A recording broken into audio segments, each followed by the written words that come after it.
Rathi gold FRLS H तार तार जसमा आगो लाग्दैन साथै मुसोले पनि काट्दैन। बाबा सनफ्लावर ऑइलको प्याकेटमा बाबा धोनी साबुन धुन्छ गजब धुन्छ। डाइजेस्टिभ बिस्किट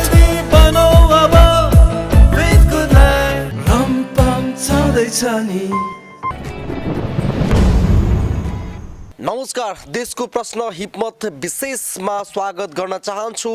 म वीरेन्द्र कुमार शाह। दर्शकवृन्द, केही दिन अगाडि मात्र नयाँ पार्टीको रूपमा उदय भएको वैज्ञानिक डाक्टर सीके राउत लगायत उनको पार्टीको केही सांसदहरूले सदनमा मधेसी भाषामा शपथ लिएपछि देशका विभिन्न स्थानमा विरोध भएको थियो र डाक्टर सीके राउतको पुतला समेत दहन गरेको थियो। उनले लिएको मधेसी भाषामा लिएको भाषणको कारणले अहिले मधेसमा उथल पुथल समेत मचिरहेको छ र विभिन्न मैथिली अभियन्ताहरूले यसको विरोध गरिरहेको छ र यसै सन्दर्भमा विराटनगरमा पनि यस विषयको विरोध भएको थियो र अहिले हामीसँग यसै विषयमा कुराकानी गर्नको लागि मैथिली एसोसिएसन का अध्यक्ष हुनुहुन्छ प्रवीण नारायण चौधरी हामीसँग कुराकानीको क्रममा हुनुहुन्छ। सर, विशेष गरेर जुन घटना भएको थियो यस विषयमा बताइदिनुस् न।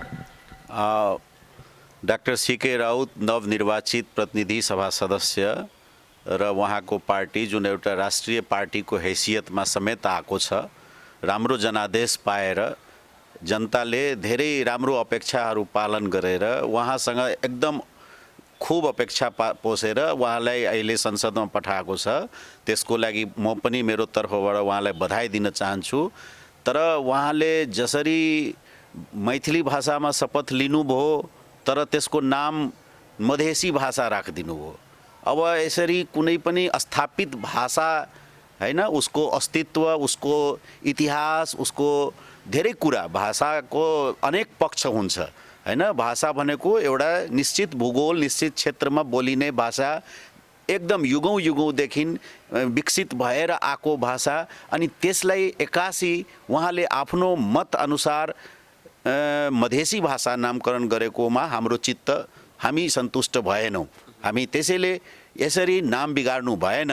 जसको जे स्थापत्य छ त्यो स्थापत्यलाई तपाईँ यदि हित पोषण गर्न सक्नुहुन्न भने एटलिस्ट त्यसको नाम बिगारेर समाजमा एउटा विवाद सिर्जना नगरिदिनुस् भनेर त्यही मागसँग हामी उहाँसँगै माग गरेर अनि संसद सचिवालय जस्तो ठाउँ, मधेसी भाषा शपथ सम्बन्धी ऐन 2078 मा के लेखिया छ भने उसको धारा 2 मा कि कुनै पनि सार्वजनिक पद धारण गर्ने व्यक्तिले नेपालमा बोलिने मातृभाषामा शपथ लिन पाइने। त्यसको लिखित 2 प्रति र 2 प्रति त्यसको नेपालीमा मुख्य रूपले नेपाली भाषामा उल्लेखित शपथको प्रारूप आफैले आफ्नो मातृभाषामा अनुवाद गरेर आफैले त्यसलाई प्रमाणित गरेर संसद सचिवालयमा प्रस्तुत गर्नुपर्छ शपथ लिनुभन्दा अगावै। अनि उहाँले जुन लेखेर दिनुभएको छ, वाचन गर्नुभएको छ, त्यो पूर्ण प्रष्ट रूपले मैथिली हो। अनि त्यसलाई फेरि मधेसी भाषा नाम दिएर अनि उहाँको कतिपय लेखमा हामी पहिला पढेका थियौँ कि उहाँ मैथिली भाषा मात्र 2 जातिको भाषा भन्नुहुन्छ। कस्ता किसिमको वैज्ञानिक उहाँ! आजसम्म कुनै पनि भूगोलमा कहीँ जाति विशेषको कुनै भाषा हुन्छ र? जाति विशेषले बोलिने बोली शैली भिन्न हुन सक्छ हैन। जातिको आधारमा बोली शैली भिन्न हुन सक्छ, भाषा कहिले फरक हुँदैन। अनि यति कुरा बुझ्दा बुझ्दै उहाँ जानी एउटा समाजमा आफ्नो भोट ब्याङ्क पोलिटिक्सको लागि कि हैन, बाहुन र कायस्थको सङ्ख्या नै कति छ र 1-2%लाई पेलेर जाँदा भइहाल्यो नि। अनि उहाँलाई जस्तै तपाईँले भोटको कुरा गर्नुभयो, उहाँले उपेन्द्र यादवलाई भारी मतान्तरले पराजित गरेर विजय पनि हुनुभयो होइन। जस्तै भोटको कुरा गरिरहँदाखेरि यो मधेसी भाषामा शपथ लिएपछि उहाँलाई कुन एङ्गलबाट फाइदा हुन्छ? अघि तपाईँले भन्दै हुनुहुन्थ्यो 2-3% मा चाहिँ पेलेर जाने भन्ने कुरा थियो नि, स्पष्ट पारिदिनुहोस् न। हेर्नुहोस्, यो बाहुन र कायस्थ भनेको बुद्धिजीवी समुदायहरू हुन्छन्। लिट्रेसी रेट धेरै हाई हुन्छ तर सामान्य बहुल्य वर्गमा लिट्रेसी रेट कम हुन्छ। बहुल्य वर्गको मस्तिष्कलाई भ्रमित गर्न सक्नुहुन्छ उहाँ। बाहुन र कायस्थ उहाँको त्यो भ्रमित गर्ने खालको कुराहरूमा कहिले पनि भ्रमित हुन सक्दैन। त्यो कुरा उहाँहरू बुझ्नुहुन्छ, सम्पूर्ण नेताजीहरू बुझ्नुहुन्छ यो कुरा। त्यसैले तपाईँ हेर्नुहुन्छ यो दुईटा जातिलाई उच्च वर्गको जाति मानेर उसको भाषा हो भनेर बाँकी मान्छेलाई गोल्याउने, बाँकी मान्छेलाई एक ठाउँमा एकजुट गर्ने हैन, अनि उनीहरूलाई भ्रमित पारेर भाषाको नाममा भ्रमित पारेर मधेसी भाषाको नाममा एक ठाउँमा ल्याउने अनि आफ्नो सत्ता आरोहण, सत्ता लिप्सा पूर्ति गर्ने भने यो आजको होइन, यो धेरै पुरानो अङ्ग्रेजहरू थियो नि भारतलाई 200 वर्षभन्दा कति शासन गर्यो, उसले यस्तो यस्तो फर्मुलाहरू प्रयोग गरेका थियो, डिभाइड एन्ड रुल। आजको यो नेताजीहरू यो लोकतान्त्रिक व्यवस्थामा प्रजातन्त्रमा प्रजाको मतबाट सत्ता पाउनुहुन्छ अनि प्रजाको मत कसरी पाउने त? राम्रो राम्रो आकर्षक लुभावना कुराहरू गरेर पनि केही हदसम्म जनताको मत आफ्नो पक्षमा मान्छे लिन्छन् नेताहरू हैन, र यस्तै विवादहरू सिर्जना गरेर जातीय आधारित गोलबन्दी गरेर त्यसमा भाषाको पनि कहिलेकाहीँ यसरी नै दुरुपयोग गरेको हुन्छ। जस्तै कुरा गरौँ न, मधेसमा चाहिँ मधेसको माग आज होइन, विगत धेरै वर्षदेखि चाहिँ मधेस आन्दोलन भयो, कतिले चाहिँ आफ्नो ज्यान समेत गुमाउनु पर्यो, शहीद हुनु पर्यो। मधेस आन्दोलनबाट चाहिँ एउटा मधेस प्रदेश, स्वतन्त्र मधेस प्रदेश बनाउँछ भनेर माग पनि रहेको थियो।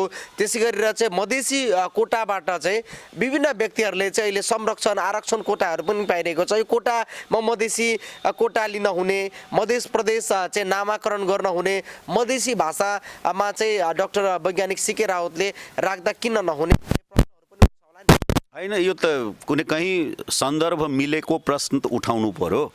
मधेसमा मधेसी समुदायमाथि उत्पीडन गरेको थियो शासक वर्गले। समान अधिकार नागरिक, हरेक नागरिकलाई एक समान अधिकार दिनुपर्ने हुन्छ, तर मधेसी समुदायलाई अब सेनामा सहभागिता लिन दिएका थिएन। सरकारी अवसरहरूमा पनि मधेसीलाई एउटा हेफा दर्जाको मात्रै सहभागिता दिएको थियो भने यस्ता उत्पीडन दमन, मधेसीहरूको भाषालाई सम्मान गरेका थिएन। अनि यी सब कतिपय कुराको विरुद्ध न मधेस आन्दोलन थियो। अनि मधेस आन्दोलनले थोरै भनेको थियो कि हाम्रो मौलिकतालाई हनन गर्नुस्, हाम्रै भाषालाई सिद्ध्याइदिनुस्। भाषा सिद्ध्याएपछि के हुन्छ? साहित्य सिद्धिन्छ।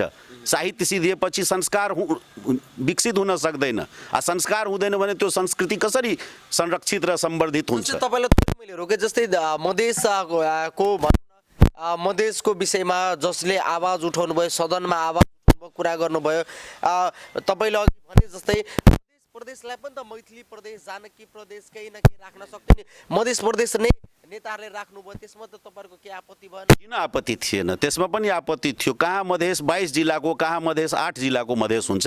अब बाँकी यो क्षेत्रहरू मधेस थिएन। यो त मधेसकै नेताहरूले नाम राखेको नि, त्यसमा त किन राखेको होला? होइन, उहाँहरूले त के हेर्नुभयो भने अब हाम्रो हातमा त केही रहेन। मधेसवादको राजनीति क्रमिक रूपले खस्किँदै गयो हैन, झर्दै गयो। अन्तिममा उहाँहरूसँग एउटा प्रदेश थियो, त्यो प्रदेशमा उहाँको बहुमत पनि थियो। उहाँहरूले बस यति प्रदेशलाई पनि कम्तीमा मधेस नाम राखेर मधेसको मुद्दालाई जियाएर राखौँ अनि राजनीति गरौँ। त्यसको लागि उहाँहरूले प्रदेश 2 को न तर प्रदेश 2 विशुद्ध रूपले मिथिला प्रदेश हो। उसको इतिहास आजदेखि होइन, धेरै पहिलादेखि चिमरौनगढमा मिथिलाको राजधानी रहिसकेको छ। त्यही उहाँहरू आफ्नो हिसाबले आफ्नो राजनीतिक स्टन्टबाजी गर्दै आफ्नो हिसाबले नामकरण गर्नुभयो। त्यसको भुक्तान उहाँहरूले नै भुग्नुपर्छ। अब मधेस प्रदेश भनेर त्यो प्रदेशलाई कतिको वैश्विक स्तरमा चिनाउन सक्नुहुन्छ र मिथिला भन्न साथ उहाँ कति राम्ररी और कति ऐतिहासिकता सहितको नाम चम्काउन सक्नुहुन्थ्यो, पर्यटकहरूले बोलाउन सक्नुहुन्थ्यो। अब मधेस प्रदेश नामकरण गरेर यो अशुद्ध नाम भएछ हैन। डाक्टर सीके राउतले चाहिँ मधेसी भाषामा शपथ लियो, यसलाई चाहिँ भाषिक रूपमा टुक्र्याउन खोजिरहेको छ र राजनीतिक स्टन्ट हो भनेर चाहिँ तपाईँले आरोप लगाउनुभयो, बताउनुभयो।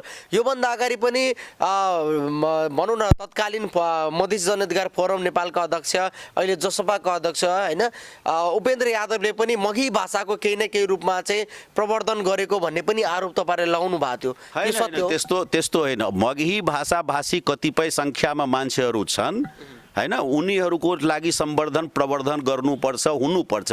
त्यसको विरुद्ध हामी कहिले पनि केही बोल्नु मिल्दैन।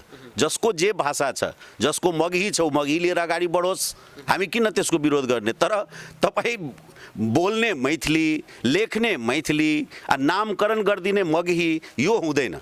मगही भाषाको आफ्नो स्थापित भाषा साहित्य शैली छ। आज गङ्गा दक्षिण पटना क्षेत्रहरूमा, पटना, गया, नालन्दा, नवादा, यी सब जिल्लामा मगहीको बकाइदा लिखित स्वरूप विश्वविद्यालय स्तरमा पढाइ छ, हरेक चिज छ। के तपाईँ त्यही मगही यहाँ नेपालमा प्रयोग गर्नु भएको छ? जस्तै प्रभु शाहले पनि त त्यहाँ सांसद पनि हुनुहुन्थ्यो। प्रभु शाहले मगही भाषामा शपथ लिएर मैथिली लेख्नु भएको थियो भने त्यो उहाँको मनमर्जी, यही त भइरहेछ। मगही भन्छु भने मगहीमा धेरै जातिहरू हामीलाई समर्थन गरिदिन्छ, हाम्रो भोट सुरक्षित हुन्छ, हाम्रो यो सत्ताको सिट हलिँदैन, कसैले हलाउन सक्दैन भने अब मगही नाम आफै राख्नुहुन्छ भने त्यसमा हामी किन उहाँसँग मतान्तर गर्ने। तर प्रभु शाहले पनि गल्ती गरेकै हो, एकदम गरेको हो। प्रभु शाहले राम्ररी थाहा छ। प्रभु शाहले पहिला मैथिलीको मञ्चमा हजारौँ चोटि आएर आफ्नो विचार राख्नु भएको छ हैन। उहाँसँग एउटा वैचारिक पद्धति, सिद्धान्त, धेरै कुरा धेरै बलियो छ। अब आज कुन मतमा, कुन मतीमा उहाँ आफूलाई मगही भाषी घोषित गर्नुभएको छ, त्यो उहाँले जानुन् हैन। डाक्टर सीके राउत, प्रभु शाह लगायतको व्यक्तिलाई कसैले परिचालन गरेको हो? होइन होइन, उहाँहरू आफै परिचालित हुनुभएको छ। उहाँहरूले राजनीतिक स्टन्टबाजीमा यो मगही भन्दा मेरो फल्ना फल्ना फल्ना जातिको भोट मेरो सुरक्षित भइहाल्छ भनेर उहाँहरूको सोच छ। त्यही मगहीलाई उहाँ विकसित गरेर देखाउनुहोस् न, उहाँलाई चुनौती, च्यालेन्ज गर्नु। च्यालेन्ज तपाईँ त्यही मगही, जुन मगही बोल्नु भएको छ त्यही मगहीलाई तपाईँ मलाई शिक्षामा लागू गरेर देखाउनुहोस्, त्यसको शब्दकोश उभ्याउनुहोस्, त्यसको व्याकरण बनाउनुहोस्, त्यसको साहित्य देखाउनुहोस्, कति पुरानो साहित्य तपाईँसँग छ, कति मजबुती दिन सक्नुहुन्छ आफ्नो त्यही मगही भाषी जनमानसमा। तपाईँ मगहीमा शिक्षा दिएर मलाई देखाउनुहोस् न, मान्छेलाई अगाडि बढाएर। यो भिडियो मार्फत च्यालेन्ज गर्नु एकदम, यो मेरो च्यालेन्ज छ उहाँ सबैलाई। जो भाषाको भाव पनि जान्नुहुन्न, खालि नाम बिगारेर आफ्नो भोट ब्याङ्क पोलिटिक्स गर्न खोज्नुहुन्छ। उहाँहरू भोलि भाषाको अधिकार के छ त्यो पहिला मनन गर्नुपर्छ। उहाँहरूले भाषाको आधारमा के अधिकार छ त? शिक्षाको अधिकार छ, रोजी रोजगारको अधिकार छ, सञ्चारको अधिकार छ, फिल्मको अधिकार छ। उहाँ मगही लेखेर तपाईँ फिल्म चलाएर देखाउनुहोस् न, त्यो पनि म उहाँलाई च्यालेन्जै गरिरहेको छु। खालि नाम लिएर मात्रै हुँदैन। मधेसी भाषा कि मगही भाषा हैन कि आफूलाई म यहाँ अहिले तपाईँसँग बोलिरहेको छु नेपाली, म भन्छु होइन म त बङ्गला भाषा बोलेको। अब मेरो मनमर्जी म कुनै भाषाको नाम हालिदिन्छु भने हुन्छ? जस्तो अब तपाईँहरूले डाक्टर सीके राउतले मधेसी भाषामा शपथ लियो भनेर चाहिँ हस्ताक्षर सङ्कलन पनि तपाईँहरूले गर्नुभएको थियो। त्यो हस्ताक्षर कहाँ बुझाउनुहुन्छ? डाक्टर सीके राउतले चाहिँ अस्ति हामीले तपाईँहरूले हस्ताक्षर सङ्कलन गरिरहेकै स्थानमा रिपोर्टिङ पनि गरेका थियो। तत्काल माफी माग्नुपर्ने सीके राउतले भनेर तपाईँहरूले माग पनि राख्नु भएको थियो। डाक्टर सीके राउतले यो कदमलाई सच्याउनु भएन भने के गर्नुहुन्छ? होइन, उहाँ यो कदम सच्याउनु हुन्छ कि हुन्न, देशको स्थापित संविधान र संविधानले दिएको अधिकार दुरुपयोग भएको छ। त्यस विरुद्ध सर्वोच्चमा रिट पनि फाइल हामी गर्न गइरहेछौँ। अनि सीके राउत माथि रिट फाइल गर्नु हो। सीके राउत र संसद सचिवालयले त्यो भाषाले नाम, त्यो नेपालमा बोलिने भाषाको सूचीमा कहीँ उल्लेखै नभएको नाम कसरी त्यहाँ मान्यता पाउनुभयो? कसरी मान्यता दियो? कुन आधारमा दियो? हामी यसको लागि हामी सुप्रिम कोर्टमा रिट पनि फाइल गर्ने, सुप्रिम कोर्टबाट यस विषयमा हामी एउटा न्यायादेश लिने कि यस्तो पनि गर्न पाइन्छ र कि मान्छे लेख्ने मैथिली, बोल्ने मैथिली, भाषा आयोगले त्यसलाई मैथिली बनाएको छ हैन। भाषा आयोगले अलरेडी आफ्नो भाषा सम्बन्धी प्रतिवेदनमा नेपालमा बोलिने भाषाहरूको सूचीकरण गरिसकेका छ। अब त्यो सूची बाहेकको नाम राखेर तपाईँ समाजमा एउटा विखण्डन, विभाजन उत्पन्न गर्ने नेता कस्तो वैज्ञानिक, कुन किसिमको नेता, अनि कसको हितमा तपाईँ कुरा गर्नुभयो? भोलि त्यो मधेसी भाषाले त्यो जनतालाई कसरी अधिकार सम्पन्न बनाउन सक्छ? हामीले तपाईँ जवाफ दिनुहोस्। आखि खालि आफ्नो सपनामा हेर्ने कुनै कुरा अनि त्यही नामकरण गरिदिने? भाषा एक दिनमा हुन्छ? एक दिनको कुरा हो भाषा? भाषा भनेको युगौँ युगौँदेखि विकसित हुँदै आउने कुरा हो। आज एउटा भाषाको अनेकौँ बोली हुन्छ, त्यो बोलीको विविधता पनि नबुझ्न सक्ने अनि भन्ने कि हामी वैज्ञानिक, यही हो तपाईँको विज्ञान, यही हो तपाईँको रिसर्च, यही हो तपाईँको खोज कि भाषामा विविध बोलीको विविधता हुन्छ। भाषामा अनेक किसिमको बोली हुन्छ। शैली हुन्छ, बोली र शैलीको फरक हुन्छ। एउटै परिवारमा एउटा दाजुले सपोज मास्टर डिग्री गरिसकेका छ, अर्को भाइ साधारण किसान छ, त त्यो मास्टर डिग्री गरेको दाइको भाषा र त्यो भाइ किसान भाइको भाषा दुईटा फरक हुन्छ कि हुँदैन भने व्याकरणको काम हामी तपाईँ अनधिकृत मान्छेले गर्ने, विद्वानले गर्ने काम, शिक्षकले गर्ने काम हामी तपाईँ नेताजीहरूले गर्ने, अनि त्यो भाषाको आधारमा अधिकार के छ त्यसको ग्यारेन्टी गर्ने, त्यसको विकास गर्ने, संरक्षण गर्ने, ती सब कुरा कहिले नगर्ने हैन।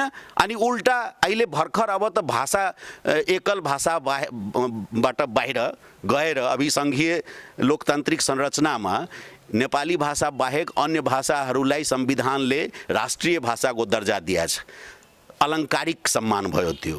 अब राष्ट्रिय के अरे भाषा आयोगले आफ्नो प्रतिवेदन मार्फत स्थानीय निकाय र प्रदेशहरूलाई सरकारी कामकाज बनाऊ यी भाषालाई, बढी बोल्ने भाषाहरूलाई, यी भाषालाई त्यसमा त्यो प्रतिवेदनमा बकाइदा यीसँग उल्लेख गरेको छ कि कुन भाषाको स्तर कतिसम्म पुगेको छ।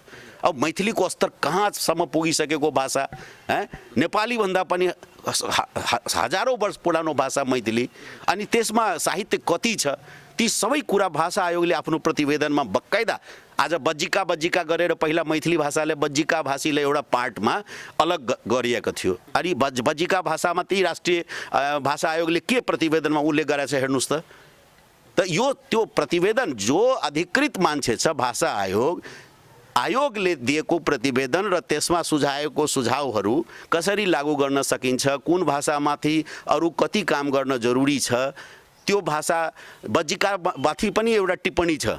म तपाईँलाई भनिदिउँ, बज्जिकामा लिखित साहित्यको काम केही भइरहेको छैन। आज पनि तपाईँ यति विवाद भयो, कति मान्छे यो पनि कुरा गर्छ कि अरू भाषाभाषीले त कुरा गरेन, मैथिलीहरू किन?